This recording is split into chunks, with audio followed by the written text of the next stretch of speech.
বদমাসের কাণ্ড দেখো। এই খড়গুলো কালকে বৃষ্টিতে ভিজেছে, তা ঝাড় দিয়ে উঁচু করে রেখেছি, রোদ্দুর উঠলে পরে মানে উল্টে পাল্টে শুকিয়ে নেব। ওই যে পুচু নিচে পুটু দাঁড়িয়ে ওই খড়ের ঢিপের উপর উঠে বসে আরাম করছে। এই না ভীষণ বদমাস। কোথায় পুচু বা পুটু উঠে বসবে, ও ছেলে মানুষ, ও কিনা খড়ের উপরে উঠে বসে আরাম করছে। এই যা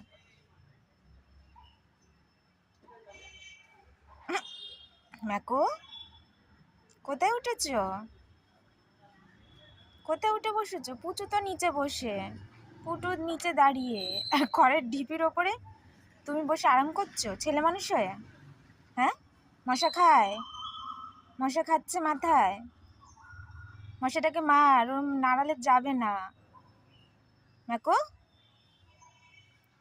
মশাটা যাবে না মার, বড্ড মশা, সত্যি ভীষণ জ্বালায়, একটু শান্তি করে বসতেও দেয় না। হায়রে ম্যাকো, মশাটা মার। মানে এত আরাম পেয়েছে খড়ের উপরে বসে, ওসব মশা ফশা মারার আর এ নেই। মানে ঘুমাবে, চোখ বন্ধ হয়ে আসছে। ঘুমাও ম্যাকো, ঘুমাও।